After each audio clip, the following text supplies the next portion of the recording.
ஜனவரி மாதம் 1ஆம் தேதியன்று 18 வயது நிறைவடைபவர்களின் பெயர்களை வாக்காளர் பட்டியலில் சேர்ப்பதற்கு வசதியாக தமிழகம் முழுவதும் வரைவு வாக்காளர் பட்டியல் வெளியிடப்பட்டது.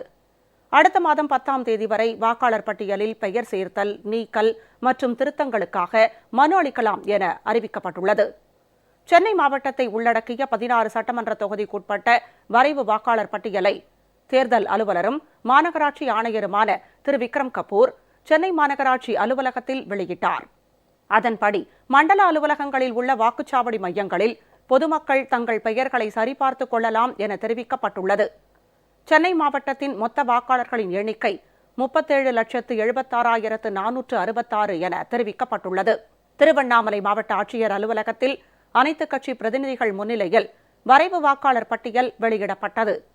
தேனி மாவட்டத்தில் 4 சட்டமன்ற தொகுதிகளுக்குட்பட்ட புகைப்படத்துடன் கூடிய வரைவு வாக்காளர் பட்டியலை மாவட்ட ஆட்சித்தலைவர் வெளியிட்டார். நீலகிரி மாவட்டம் உதகையில் மாவட்ட ஆட்சியர் அலுவலகத்தில் புகைப்படத்துடன் கூடிய வரைவு வாக்காளர் பட்டியல் வெளியிடப்பட்டது. நெல்லை மாவட்டத்தில் 10 தொகுதிகளுக்குட்பட்ட புகைப்படத்துடன் கூடிய வரைவு வாக்காளர் பட்டியல் வெளியிடப்பட்டது. இதேபோல் மதுரை, வேலூர், கன்னியாகுமரி, தஞ்சாவூர், கிருஷ்ணகிரி, ராமநாதபுரம், காஞ்சிபுரம், திண்டுக்கல், திருப்பூர், கோவை உள்ளிட்ட தமிழகத்தின் அனைத்து மாவட்டங்களிலும் வரைவு வாக்காளர் பட்டியல் வெளியிடப்பட்டது.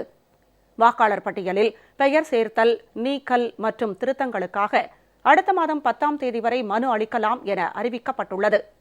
வரும் 26 மற்றும் நவம்பர் 2 ஆகிய தேதிகளில் தமிழகம் முழுவதும் வாக்குச்சாவடிகளில் சிறப்பு முகாம் நடைபெறும் என்றும் இதில் வாக்காளர்கள் பெயர் சேர்த்தல், நீக்குதல் போன்ற பணிகளை மேற்கொள்ளலாம் என்றும் அறிவிக்கப்பட்டுள்ளது. புதுச்சேரி மாநிலத்திலும் வரைவு வாக்காளர் பட்டியல் வெளியிடப்பட்டது.